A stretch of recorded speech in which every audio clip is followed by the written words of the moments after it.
அந்த வெற்றிக்கான சின்னங்கள் தான் இவை அனைத்துமே. இந்த சின்னங்கள நம்ம என்ன பண்றோம் இப்போ மக்களுக்கு ஜாதக ரீதியாக பெரிய பிரச்சனை இருக்கு. ம். பொருளாதார ரீதியா பிரச்சனை இருக்கு. எவ்வளவோ பிரச்சனைக்கு தான் அவன் மனுஷன் வாழ்ந்துன்னு இருக்கான். அவனுக்கு ஏதாவது ஒரு வகையில அப்பப்போ தீர்வு தரணும்னு நெனைக்கிறோம். ஆமா. அதுல ஒரு முக்கியமான விஷயம் தான் அந்த நட்சத்திரங்கள் விஷயத்த தான் இப்ப கையில எடுத்தோம்.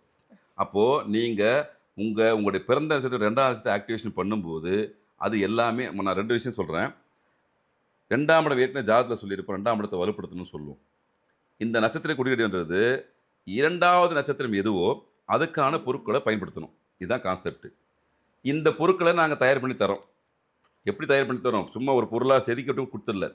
அதுக்கு உயிர் சக்தி அப்படின்னு சொல்லக்கூடிய, அதுக்கான மூல மந்திரங்கள், அதுக்கான வழிபாட்டு முறைகள், வழிபாட்டு முறை. அதுக்கான பூஜை முறைகள் இவ்வளத்தையும் நம்ம திருவண்ணாமலை ஆசிரமத்தில ரெடி பண்ணி, அதுக்கப்புறம் தான் மக்களுக்கு குடுக்க போறோம். முறையா குடுக்க போறோம். ஆத்மார்த்தமா குடுக்க போறோம். அவனுக்கு ஒரு சில விஷயத்துக்கு சொல்யூஷன் கிடைச்சே தீரணும். கண்டிப்பா கிடைக்குமான்னா, கண்டிப்பா கிடைக்கும். ம். அப்போ நீங்க 2வது நட்சத்திர புள்ளி இயக்கும்போது, அதுக்கான பொருட்களை பயன்படுத்தும்போது, உங்களுக்கு வெற்றி நிச்சயம். இது தாராபலன் சொல்லும். ம். அடுத்து 6வது நட்சத்திரம் என்னைக்குமே உங்கள கைவிடாது.